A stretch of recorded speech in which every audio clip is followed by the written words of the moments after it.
welcome back to my channel. If you're new to this channel, hi, this is Komal from Study with Kids and आज की video में हम discuss करेंगे blue box questions for class 9 of the first chapter matter in our surroundings. So let's start our video now and first question is on page number 3. अब first question क्या है? Which of the following are matter? मैं आपको पहले recommend करूंगी कि अगर आप इस चैप्टर के क्वेश्चंस की वीडियो देख रहे हो तो आप इससे पहले वो वाली वीडियो जरूर देखो जिसमें मैंने इस चैप्टर को प्रॉपर्ली अच्छे से एक्सप्लेन किया है. तब आपको ये क्वेश्चंस करने बहुत इजी लगेंगे. आपको लगेगा ही नहीं आपको क्वेश्चंस लर्न करने हैं. आपको अंडरस्टैंडिंग के साथ क्वेश्चंस ऑटोमेटिकली आ जाएंगे. तो फर्स्ट क्वेश्चन है विच इज मैटर. हमें पता है matter is anything that occupies space and has मास. जिसके अंदर कुछ हो और वो कोई भी जगह ऑक्यूपाई करे तो उसे हम बोलते हैं कि वो मैटर है. हमें चूज करना है इनमें से क्या क्या मैटर है. चेयर मैटर है, एयर मैटर है, एयर गैस है, मैटर सॉलिड लिक्विड और गैस हो सकता है, सॉलिड गैस. लव तो एक इमोशन है, फीलिंग है, तो ये मैटर नहीं है. स्मेल भी मैटर नहीं है. हेट भी इमोशन है. ऑलमंड्स मैटर है. नेक्स्ट थॉट, जो आपके दिमाग में कोई भी थॉट आता है क्या वो कोई जगह ऑक्यूपाई कर रहा है? नहीं कर रहा, नॉट मैटर. कोल्ड तो एहसास है कि ये ठंडा है, ये भी मैटर नहीं है. कोल्ड ड्रिंक मैटर है. Next smell of perfume. अगर हम नॉर्मल स्मेल की बात करें तो स्मेल मैटर नहीं है. जब हमने स्पेसिफाई कर दिया कि हम स्मेल ऑफ परफ्यूम की बात कर रहे हैं तो वो कोई जगह भी ऑक्यूपाई कर रही होगी और उसके अंदर कुछ मास है परफ्यूम का, तो हम बोलेंगे कि वो मैटर है.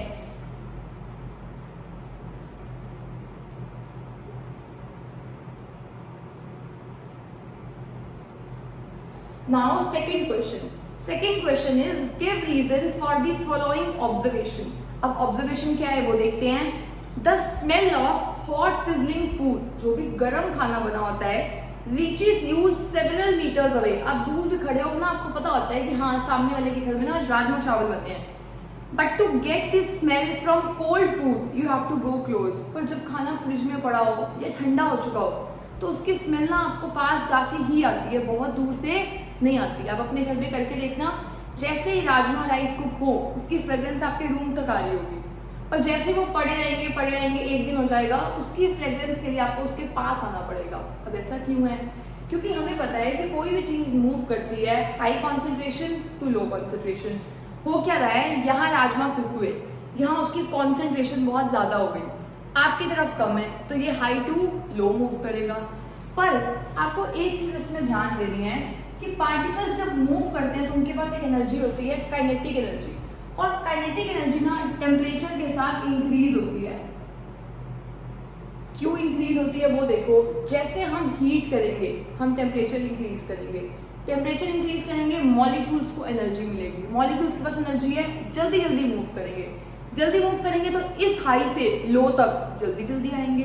तो गर्म खाने की फ्रेग्रेंस आपके पास जल्दी आती है क्योंकि diffusion increases with increase in temperature. जो पार्टिकल्स के मूव करने की काइनेटिक एनर्जी है वो बढ़ती है टेम्परेचर के साथ. और अगर खाना ठंडा है तो उसका टेम्परेचर कम है. टेम्परेचर कम है तो पार्टिकल्स के पास एनर्जी भी कम है. एनर्जी कम है तो डिफ्यूजन कम होगा, आपके पास बड़ी लेट आएंगे वो पार्टिकल्स. तो आपको इसका आंसर यही लिखना है क्योंकि हॉट फूड के पार्टिकल्स की काइनेटिक एनर्जी ज्यादा होती है क्योंकि टेम्परेचर ज्यादा है, और ज्यादा काइनेटिक एनर्जी होने की वजह से डिफ्यूजन जल्दी होगा, वो जल्दी आपके पास आएगी. Now third question is a diver is able to cut through water. आपने देखा होगा डाइवर को पानी में से कट करके चला जाता है in a swimming pool. Which property of matter does this observation show. ये ऑब्जर्वेशन हमें क्या शो कर रही है कि जो डाइवर है वो कट कैसे करके जा पा रहा है. वो कट सिर्फ इसलिए करके जा पा रहा है क्योंकि अगर हम वाटर की बात करें तो वाटर के जो पार्टिकल्स होते हैं उनके बीच में होता है स्पेस. वाटर के पार्टिकल्स में स्पेस होता है तभी तो आप मूव कर सकते हो वाटर में. क्या आप टेबल के अंदर मूव कर सकते हो? टेबल के अंदर जा सकते हो? नहीं जा सकते क्योंकि उसके अंदर स्पेस नहीं है. इसके अंदर स्पेस होता है और स्पेस भी ज्यादा होता है इसके अंदर, और फोर्सेस एक दूसरे को अट्रैक्ट भी कम कर रहे होते हैं, तो बंदा आराम से डाइव करके इसमें से जा सकता है. Now fourth question is what are the characteristics of particles of matter, जो हम पढ़ रहे हैं कि मैटर के पार्टिकल्स हैं, इनकी क्या कैरेक्टरिस्टिक्स होती है। फर्स्ट कैरेक्टरिस्टिक होती है matter is made up of very small particles, मतलब पार्टिकल्स का जो साइज है वो काफी स्मॉल होता है। सेकेंड प्रॉपर्टी की बात करें तो हम बोलेंगे particles are continuously moving, particles continuously क्या कर रहे होते हैं, मूव कर रहे होते हैं, कंटिन्यूअसली चल रहे होते हैं। इसके अलावा पार्टिकल्स के बीच में, एक ये पार्टिकल है एक ये बीच में है, पार्टिकल्स के बीच में क्या होता है, थोड़ा सा स्पेस होता है। अगर आप इस चैप्टर की वीडियो देखोगे तो वहां पर मैंने हर पॉइंट को बहुत अच्छे से एक्सप्लेन किया हुआ है, हर एक्टिविटी के साथ। फोर्थ पॉइंट, फर्स्ट है पार्टिकल्स का साइज छोटा है, सेकंड है पार्टिकल्स कंटिन्यूअसली मूव कर रहे हैं, थर्ड है पार्टिकल्स के बीच में स्पेस है, फोर्थ है जो पार्टिकल्स है वो एक दूसरे को अट्रैक्ट करते हैं, मतलब उनके बीच में फोर्स ऑफ अट्रैक्शन होता है, पार्टिकल्स एक दूसरे को क्या करते हैं, अट्रैक्ट करते हैं। तो हमने ये कैरेक्टरिस्टिक्स कर ली of particles of matter. Next question is on page number 6 और पेज नंबर 6 पे क्वेश्चन है मास पर unit volume is called density. हम सबको पता है कि डेंसिटी क्या होती है, mass upon volume. Arrange the following in the increasing order of density. ये तो डेफिनेशन थी, मैं आपको अच्छे से एक्सप्लेन करती हूँ। डेंसिटी का मतलब क्या होता है, मान लो ये है सॉलिड, ये है लिक्विड और ये है गैस। अगर हम सॉलिड्स की बात करें तो पार्टिकल्स होते हैं बहुत पास, मतलब बहुत ज्यादा अट्रैक्ट कर रहे होते हैं। अगर हम लिक्विड्स की बात करें तो पार्टिकल्स कंपैरेटिवली दूर होते हैं।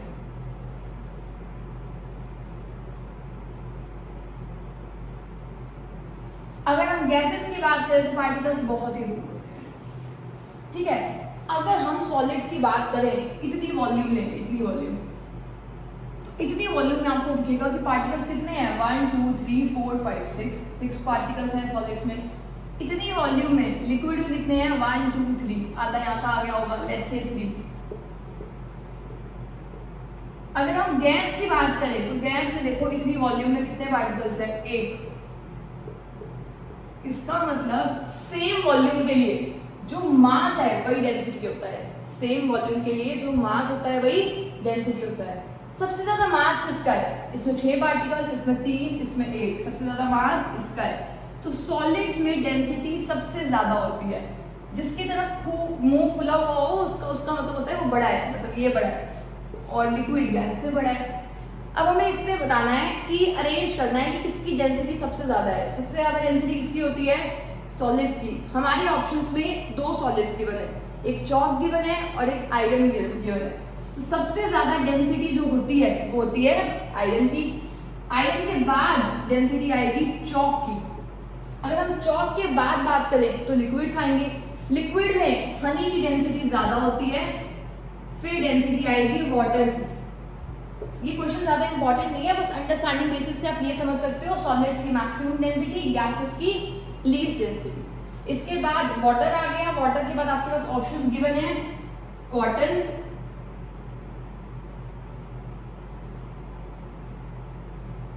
और कॉटन के बाद 2 और ऑप्शंस गिवन है। देखो पहले आए सॉलिड्स, फिर आए लिक्विड्स, अब आएंगे गैसेस। गैसेस में आएगा एग्जॉस्ट फ्रॉम चिमनीज, और चिमनी से पहले आएगा एयर। तो पहले एयर, फिर उससे ज्यादा एग्जॉस्ट फ्रॉम चिमनीज, फिर कॉटन, फिर वाटर, फिर हनी, फिर चॉक, फिर आयरन। और हमने ये अरेंज कर लिया on the basis of increasing density. अब आप सोच सकते हो कि कॉटन तो सॉलिड होता है, तो कॉटन को तो यहाँ कहीं लिखना चाहिए था, पर कॉटन में ना बहुत सारे एयर स्पेसेस होते हैं, तो वो परफेक्टली सॉलिड नहीं होता, इसलिए उसकी डेंसिटी ज्यादा नहीं होती बल्कि वाटर से कम होती है। और एक और चीज आप याद रख सकते हो, जो चीजें फ्लोट करती हैं, ऊपर रहती हैं, उनकी डेंसिटी कम होती है, जो चीजें नीचे रहती हैं उनकी डेंसिटी ज्यादा होती है। तो हमेशा देखना सॉलिड्स नीचे रहते हैं क्योंकि उनकी डेंसिटी ज्यादा होती है, लिक्विड्स ऊपर रहते हैं क्योंकि उनकी डेंसिटी कम होती है, या गैसेस ऊपर रहती है क्योंकि उसकी डेंसिटी कम होती है। नेक्स्ट क्वेश्चन है question number 2, tabulate the differences in the characteristics of states of matter. States of matter की हमें कैरेक्टरिस्टिक्स को डिफरेंशिएट करना है। 3 स्टेट्स ऑफ मैटर होते हैं, एक हुआ सॉलिड, एक लिक्विड और एक गैस।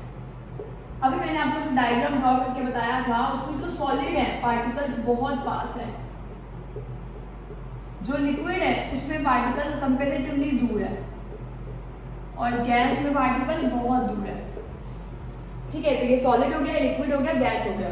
अगर हम बात करें शेप की, तो जो सॉलिड होते हैं ना, जैसे ये सॉलिड है, इसकी शेप हमेशा फिक्स रहती है। तो सॉलिड्स की शेप कैसी होती है? फिक्स। लिक्विड पानी को ना जिस बर्तन में डालते हैं वो उसकी शेप ले लेता है, मतलब इनकी शेप फिक्स नहीं होती। गैस को जिस सिलेंडर में डालो उसकी शेप ले लेते हैं, तो इसकी भी शेप फिक्स नहीं होती। Next, volume. वॉल्यूम का मतलब होता है कोई चीज कितनी जगह ऑक्यूपाई कर रही है। सॉलिड इतनी ही जगह ऑक्यूपाई कर रहा है तो इसकी वॉल्यूम भी क्या रहेगी? फिक्स। लिक्विड अगर आपने 20 ml लिया है तो 20 ml रहेगा, आप किसी भी बर्तन में रख लो तो इसकी वॉल्यूम क्या रहेगी? फिक्स। गैस की वॉल्यूम चेंज हो जाती है, अगर आप बड़े बर्तन में रखते हो तो ज़्यादा हो जाती है, ज़्यादा जगह ऑक्यूपाई करती है। वो छोटे में रखते हो तो वो छोटी जगह ऑक्यूपाई करती है, इसकी वॉल्यूम फिक्स नहीं होती। नाउ अगर हमें और कंपेयर करना हो तो सॉलिड्स रिजिड होते हैं। रिजिड मतलब ये रिजिड है, रिजिड का मतलब इसकी शेप चेंज नहीं होगी, फिक्स होगी। इसकी टेंडेंसी होती है कि अपनी शेप को मेंटेन करके रखता है। लिक्विड्स और गैसेस फ्लूइड्स होते हैं। फ्लूइड्स का मतलब होता है इनकी फ्लो करने की प्रॉपर्टी होती है। नेक्स्ट अगर हम बात करें फोर्स ऑफ अट्रैक्शन की, तो फोर्स ऑफ अट्रैक्शन सॉलिड्स के पार्टिकल सबसे ज्यादा अट्रैक्ट करते हैं एक दूसरे को, तो मैक्सिमम, और लिक्विड्स में बीच में होता है। गैसेस में सबसे कम अट्रैक्शन है तो हम लिखेंगे मिनिमम। अगर हम स्पेस की बात करें कि पार्टिकल्स के बीच में स्पेस कितना है, तो इसमें स्पेस सबसे कम है, मिनिमम। इसमें स्पेस सबसे ज्यादा है, मैक्सिमम। अगर हम बात करें डेंसिटी की, तो मैंने आपको अभी बताया है कि अगर हम डेंसिटी की बात कर रहे हैं तो सॉलिड्स की डेंसिटी सबसे ज्यादा होती है, मैक्सिमम। गैसेस की डेंसिटी सबसे कम होती है, मिनिमम। इसकी इंटरमीडिएट होती है। ठीक है, तो हमने ये फर्स्ट पार्ट कर लिया, हमें टेबल में डिफरेंसेस बताने थे, हमने बता दी। सेकेंड पार्ट है comment upon the following. Rigidity. Rigidity का मतलब क्या होता है? रिजिडिटी का मतलब होता है कोई बॉडी कितना टेंडेंसी रखती है कि वो अपनी शेप को मेंटेन कर सके, उसे हम क्या बोलते हैं? रिजिडिटी। तो आप डिफाइन करोगे tendency of any substance to maintain their shape when subjected to force. जब भी उस पर फोर्स लग रहा हो, क्या उसकी कितनी टेंडेंसी है कि वो अपनी शेप को मेंटेन करेगी। सेकेंड है कंप्रेसिबिलिटी। कंप्रेसिबिलिटी का मतलब क्या होता है? देखो, इसको दबा कर देखो, क्या ये दब रहा है? नहीं दब रहा, क्योंकि सॉलिड्स की कंप्रेसिबिलिटी बहुत कम होती है। कंप्रेसिबिलिटी का मतलब होगा कि बैटर के पास इंटरमॉलिक्यूलर स्पेस है, जब हम फोर्स अप्लाई करते हैं तो पार्टिकल्स पास आ जाते हैं। इस प्रॉपर्टी को बोलते हैं कंप्रेसिबिलिटी, किसी को दबाना, कंप्रेस करना। तो गैसेस और लिक्विड्स तो कंप्रेसिबल होते हैं पर सॉलिड्स कंप्रेसिबल नहीं होते। नेक्स्ट हमें एक्सप्लेन करना है fluidity. Fluidity is the tendency to flow. Flow करना, बहने को फ्लूइडिटी बोला जाता है। और इसके एग्जाम्पल्स होंगे लिक्विड्स और gases. Filling of a gas container. Filling of a gas container में क्या होता है? जब भी एक गैस को हम कंटेनर में डालते हैं तो वो पूरी गैस कंटेनर को फिल कर लेती है, क्योंकि पार्टिकल्स कंटिन्यूसली मूव कर रहे हैं, इधर जाएंगे, इधर जाएंगे, इधर जाएंगे, तो पूरे कंटेनर को वो फिल कर लेते हैं। नेक्स्ट हमें एक्सप्लेन करना है कि शेप का मतलब क्या होता है। शेप का मतलब होगा कि सॉलिड जो होते हैं उनकी जो शेप होती है, जो उनकी बाउंड्री होती है, वो क्या होती है? फिक्स होती है। Next, kinetic energy. Kinetic energy का मतलब होता है it is the energy possessed by any body due to its motion. कोई भी बॉडी अगर चल रही है तो उसके पास कौन सी एनर्जी होती है? Kinetic energy. नेक्स्ट है डेंसिटी। डेंसिटी इज मास पर यूनिट वॉल्यूम, और सबसे ज्यादा डेंसिटी किसकी होती है? सॉलिड्स की, फिर लिक्विड्स और फिर गैसेस की। तो मैंने आपको ये पूरा एक्सप्लेन कर दिया है। Now third question.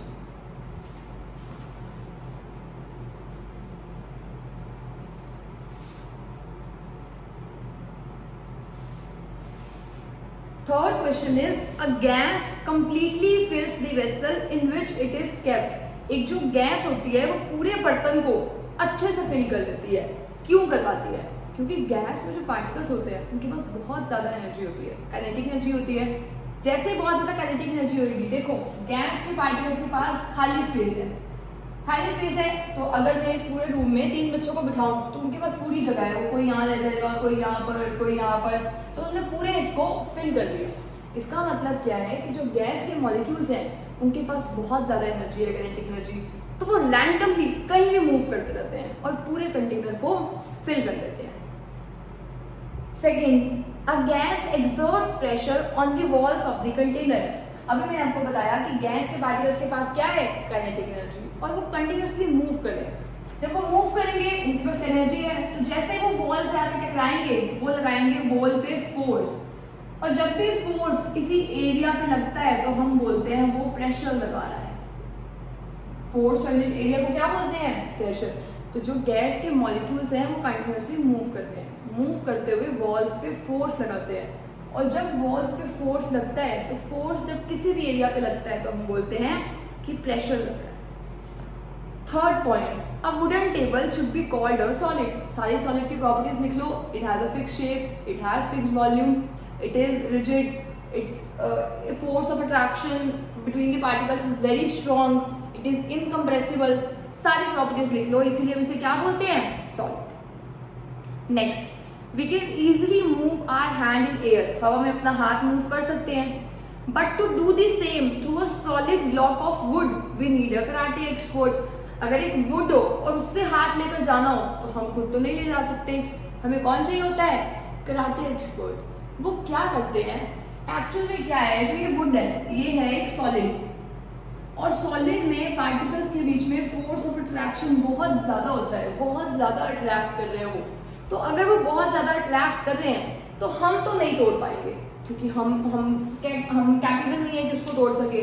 पर अगर हम बात करें कराटे एक्सपर्ट की, वो अपने हैंड को ना बहुत तेजी से मूव करते हैं, इतनी तेजी से मूव करते हैं। ये आप एक चैप्टर आता है आपके 9th क्लास में, forces and laws of motion, उसमें आप पढ़ोगे कि कराटे एक्सपर्ट कैसे कर पाता है। वो इतना कम टाइम लेते हैं, इतना तेजी से करते हैं वो, कि फोर्स जो लगता है वो बहुत ज्यादा लगता है। मतलब टाइम कम लग रहा है, फोर्स बहुत ज्यादा लग रहा है।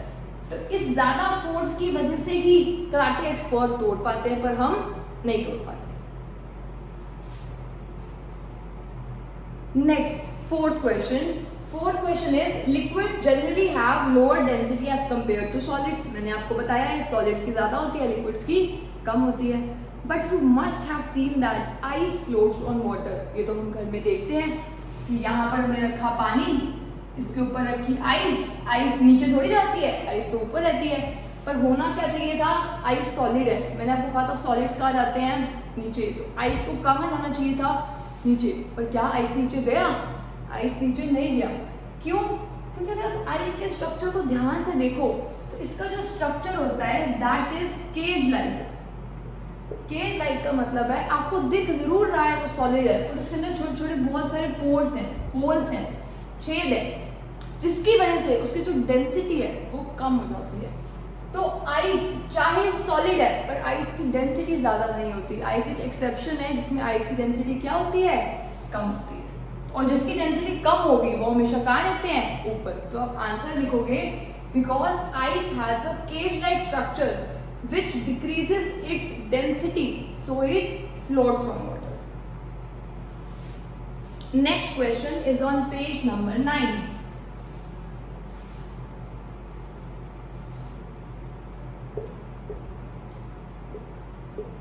उससे कहा है convert the following temperature into Celsius scale.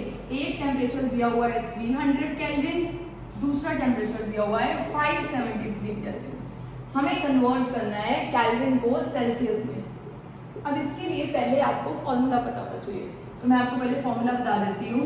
TC equal होता है TK plus 273। TC equal to TK minus 273। तो सेल्सियस को जब केल्विन में कन्वर्ट करना हो तो यहाँ पे क्या आता है, एक माइनस। अब हमें केल्विन कितना दिया हुआ है, 300 केल्विन। हमें कन्वर्ट किस में करना है, सेल्सियस में। तो टेम्परेचर इन सेल्सियस माइनस 273। तो आप जब सब्ट्रैक्ट करोगे तो आपका सब्ट्रैक्ट क्या आएगा, 27। मतलब ये और कुछ नहीं 27 डिग्री सेल्सियस के ही इक्वल होता है। सोच के देखो, सेल्सियस को कन्वर्ट करना है आपका केल्विन में तो ऐड कर देते 273, केल्विन को कन्वर्ट करना है सेल्सियस में तो सब्ट्रैक्ट कर देंगे 273, सब्ट्रैक्ट कर दिया। इस क्वेश्चन को देखो, अब हमें TK दिया हुआ है 573, तो TC इक्वल्स टू 573 माइनस 273, ये आ गया 100, तो ये टेम्परेचर आया 100 डिग्री सेल्सियस, मतलब इसकी वैल्यू होती है 100 डिग्री सेल्सियस। 100 भी नहीं, यहाँ पे आप देखो 5 माइनस 2 300 आएगा,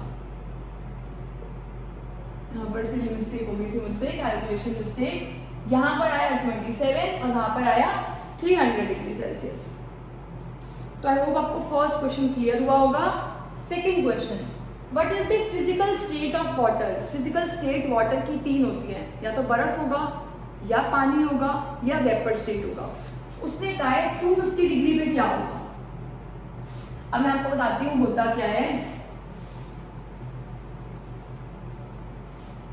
अगर हम बात करें माइनस से 0 तक, ये होता है आइस।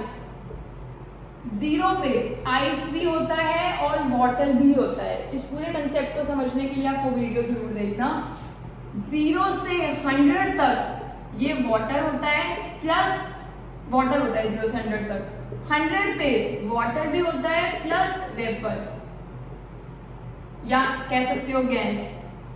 और 100 के बाद ये होता है सिर्फ gas state.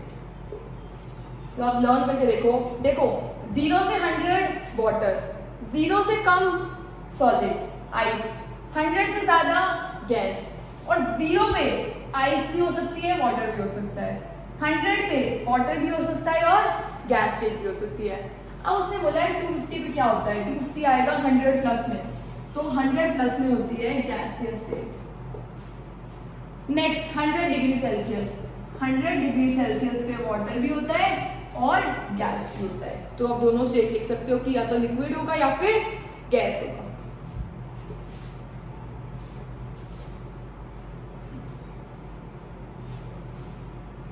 Now next question is question number 3.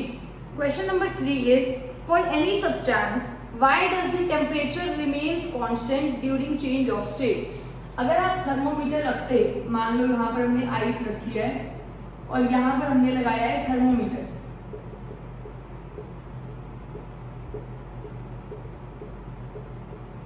तो जैसे ये नेगेटिव से, जैसे अगर मान लो हम हीट कर रहे हैं, हीट करने से टेम्परेचर क्या होता रहेगा, इंक्रीज होगा। पहले मान लो था -10, फिर होगा -8, -7, -5, -4, -1, हो गया ये 0 तक। जब ये 0 डिग्री सेल्सियस पे आएगा, तो 0 डिग्री सेल्सियस पे आने के बाद अब हम और हीट करेंगे तो टेम्परेचर बढ़ना चाहिए। अब क्या होना चाहिए 1, पर थोड़ी देर के लिए ऐसा नहीं होता। इसका मतलब हम जो हीट दे रहे हैं वो कहाँ जा रही है। अब जो हम हीट देते हैं वो जाती है, देखो यहाँ तक ये था बर्फ, यहाँ पर इसको बनना है पानी। अब ये थोड़ी है सिंपल हीट किया आइस वाटर बन जाएगा। आइस से वाटर बनने के लिए आइस में उसने साथ वाले पार्टिकल्स ने बहुत बांध के रखा हुआ था उसे। वाटर बनने के लिए उसे थोड़ा फ्री होना पड़ेगा, तो उसको अपने बॉन्ड्स को भी तोड़ना है या नहीं तोड़ना। यहाँ से यहाँ पहुंचने के लिए उसे अपने बॉन्ड्स को तोड़ना पड़ेगा। मान लो पहले आपकी 15 फ्रेंड्स थे, अब आपको जाना है 5 फ्रेंड्स में, तो पहले अपने 10 फ्रेंड्स छोड़ोगे ना। वैसे ही इसके 10 फ्रेंड्स छूटने हैं तो ये वहां जाएगा। तो हम बोलते हैं कि जब हम 0 डिग्री पे हीट करते हैं, तब हम हीट कर रहे हैं, टेम्परेचर बढ़ना चाहिए, पर वो नहीं बढ़ता। वो इसलिए नहीं बढ़ता क्योंकि जब हम हीट कर रहे हैं तो सारी हीट उसकी स्टेट को चेंज करने के काम आ रही है, उसके बॉन्ड्स को तोड़ने के काम आ रही है, इन दोनों के बीच में फोर्सेस ऑफ अट्रैक्शन को तोड़ने के काम आ रही है इसके। इसलिए टेम्परेचर कभी भी चेंज नहीं होता इस टाइम पे। और इस हीट को हम बोलते हैं लेटेंट हीट, क्योंकि ये हीट हमें दिख नहीं रही थर्मोमीटर में, तो इसे बोलते हैं लेटेंट हीट। लेटेंट का मतलब होता है हिडन हीट, छुपी हुई हीट है ये हमें, क्योंकि हमें हीट नहीं दिख रही है। Now next question is question number 4.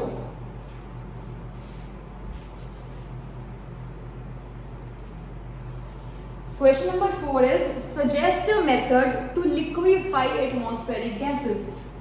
Gas को लिक्विफाई करना है, मतलब गैस को कन्वर्ट करना है लिक्विड में। सोच के देखो, ये है लिक्विड, लिक्विड में पार्टिकल्स ऐसे ऐसे हैं, ठीक है। अब हमें लिक्विड को कन्वर्ट करना है गैस में, मतलब बिल्कुल ऐसे पार्टिकल्स चाहिए हमें, ठीक है। लिक्विड से हमें किसमें कन्वर्ट करना है, गैस में। अगर हम गैस के पार्टिकल्स को दबाएं तो पार्टिकल्स पास आ जाएंगे, किस स्टेट में चल जाएंगे, लिक्विड स्टेट में। मतलब अगर हमें गैस से लिक्विड स्टेट में करना हो तो गैस से लिक्विड स्टेट में करने के लिए हमें पार्टिकल्स को क्या करना पड़ेगा, दबाना पड़ेगा। हमें गैसेस को लिक्विफाई करना है ना, लिक्विड स्टेट में कन्वर्ट करना है। आप ध्यान से देखो, मान लो ये पहले गैस है, इसके पार्टिकल्स को दबाया, जैसे दबाएंगे पार्टिकल्स पास आ गए, और दबाया पार्टिकल्स और पास आ गए। इसका मतलब पहले स्टेट थी गैस, दबाने से लिक्विड स्टेट आई, और दबाने से सॉलिड स्टेट आ गई। तो बेसिकली अगर हमें गैस को कन्वर्ट करना हो लिक्विड में तो पहली चीज हम कर सकते हैं बाय अप्लाइंग प्रेशर। और एक और चीज देखो, अगर हम टेम्परेचर बढ़ाते हैं तो लिक्विड चला जाता है गैस स्टेट में, है ना। पहले 0 डिग्री पे आइस थी, टेम्परेचर बढ़ाते हैं तो पानी बन जाता है, और टेम्परेचर बढ़ाते हैं तो भाप बन जाती है। मतलब टेम्परेचर बढ़ाने में लिक्विड चेंज होता है गैस में, तो टेम्परेचर को कम करने में गैस चेंज करेगी लिक्विड में। तो ये दो मेथड्स हो सकते हैं गैस को लिक्विड में कन्वर्ट करने के लिए। एक तो प्रेशर अप्लाई कर दो, प्रेशर अप्लाई किया, पार्टिकल्स पास आ गए, गैस लिक्विड में चली गई। टेम्परेचर बढ़ाने से लिक्विड गैस में जाता था, टेम्परेचर कम करने से गैस किसमें आ जाएगी, लिक्विड में वापस। ऑपोजिट प्रोसेस हो जाएगा। तो हमने ये क्वेश्चन कर लिया। Next question is on page 10। Question is why does a desert cooler, जो डेजर्ट का कूलर होता है, cool better on a hot dry day. आपने देखा होगा वो ज्यादा फंक्शन करता है अच्छे से हॉट ड्राई डे में। अब ऐसा क्यों होता है, देखो हमें पता है जो इवेपोरेशन होती है, आप इसके लिए उस वीडियो को देखना, आपको इवेपोरेशन और अच्छे से समझ आएगा। जो इवेपोरेशन होती है, इवेपोरेशन जल्दी होती है जैसे ही टेम्परेचर इंक्रीज होता है। जैसे अगर मुझे किसी कपड़े को सुखाना है, इवेपोरेशन का मतलब होता है किसी चीज का सूखना, पानी का उड़ना, को इवेपोरेशन बोलते हैं। तो पानी को अगर मुझे उड़ाना है तो हम क्या करते हैं, टेम्परेचर बढ़ा देते हैं। जैसे अगर मुझे किसी कपड़े को सुखाना है, उससे पानी को उड़ाना है, तो हम कपड़े को धूप में डालते हैं, क्योंकि धूप में टेम्परेचर क्या होता है, ज्यादा। ऐसे अगर हमें इवेपोरेशन ज्यादा करानी है तो हमें टेम्परेचर ज्यादा चाहिए। तो इवेपोरेशन, अगर हम डेजर्ट कूलर की बात करें तो डेजर्ट कूलर भी वर्क करता है इवेपोरेशन से। होगा क्या, ये डेजर्ट कूलर है, इससे जैसे ही पानी उड़ेगा, पानी इवेपोरेट हो जाएगा, इससे कुछ एनर्जी लेकर, पानी ने यहाँ से कुछ एनर्जी ली और उड़ गया। पानी तो एनर्जी लेके गैस स्टेट में चेंज होकर उड़ गया। इसकी जो एनर्जी थी, इसकी एनर्जी पानी ले गया, मतलब इसकी एनर्जी कम हो गई। जब एनर्जी कम होती है तब टेम्परेचर कम होता है। टेम्परेचर कम हुआ तो ये जो अंदर पानी था वो ठंडा हो गया, मतलब अब वो ठंडी हवा फेंकेगा, तो इफेक्ट कैसा प्रोड्यूस हुआ, कूलिंग। तो हमने देखा हॉट डे पे, आप आंसर कैसे लिखोगे, on a hot day temperature is more, so evaporation is more, hence cooling effect is more, क्योंकि इवेपोरेशन कूलिंग इफेक्ट के डायरेक्टली प्रोपोर्शनल होता है। अगर हम बात करें ड्राई डे, ड्राई डे का मतलब होता है ह्यूमिड नहीं है, मतलब हवा में वाटर वेपर्स नहीं है, सूखा है, ड्राई है। तो अगर हवा में ह्यूमिडिटी कम है, ह्यूमिडिटी कम है मतलब ड्राई है, ह्यूमिडिटी जब कम होती है तो इवेपोरेशन ज्यादा होती है। अब ड्राई डे पे ह्यूमिडिटी कम है, इवेपोरेशन ज्यादा है, इवेपोरेशन ज्यादा है, पानी जल्दी उड़ेगा एनर्जी लेकर, पानी की एनर्जी कम हो गई तो ठंडा इफेक्ट कैसा इफेक्ट प्रोड्यूस होगा, cooling effect. Second question is why how does the water kept in an earthen pot, जो हम मटके में पानी रखते हैं, बिकम कूल ड्यूरिंग समर। अगर हम देखें ये हमारा मटका है, इसमें हमने पानी रखा हुआ है, ये ठंडा हो जाता है समर्स में, हर एक के घर होता भी है। अगर आप मटके को ध्यान से देखो तो उसमें छोटे छोटे पोर्स होते हैं, होल्स मतलब, ठीक है। अब उन होल से क्या होता है, जो ये पानी है ये यहाँ से कंडक्ट में आ गया, ये पानी यहाँ से अंदर वाले पानी से एनर्जी लेकर उड़ जाएगा। पानी को जैसे ही एनर्जी ज्यादा मिलती है वो किस स्टेट में चले जाएगा, गैस स्टेट में। मतलब जैसे ये गैस में उड़ा, ये कुछ एनर्जी लेकर उड़ गया, तो पानी की एनर्जी क्या हो गई? कम। पानी की एनर्जी जब कम हुई, एनर्जी कम का मतलब क्या होता है? इफेक्ट कैसा प्रोड्यूस होगा? कूलिंग। तो पानी कैसा हो गया? ठंडा। थोड़ा सा पानी अंदर मटके के कम हो जाता है क्योंकि कुछ पानी उड़ जाता है। जब पानी उड़ता है तो वो ठंडा इफेक्ट प्रोड्यूस करता है। आप अपने घर में भी करके देखना। ये अगर आपकी एक्टिवा बहुत गर्म हुई पड़ी हो, उस पर पानी डाल देना, थोड़ा सा पानी डालोगे, वो पानी एक्टिवा की गर्मी को लेकर उड़ जाएगा और एक्टिवा कैसी हो जाएगी? ठंडी। Next question is question number 3.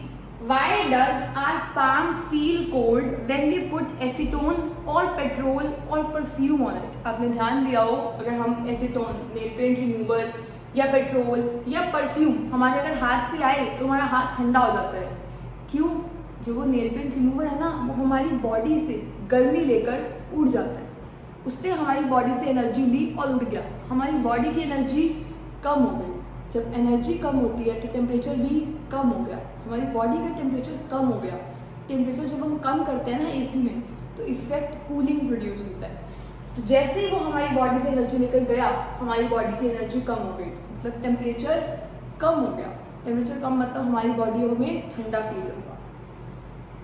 Next, why are we able to sip hot tea और milk faster from a saucer rather than a cup? आपने देखा होगा, अगर आपको जल्दी हो रही हो और आपको चाय पीनी हो या दूध पीना हो, आप उसे प्लेट में डाल देते हो और फिर पी लेते हो। होता क्या है, अगर हम कप की बात करें तो ऐसे होगा कप, अगर हम प्लेट की बात करें तो ऐसे होगी प्लेट। किसका एरिया ज्यादा है? इसका एरिया ज्यादा है।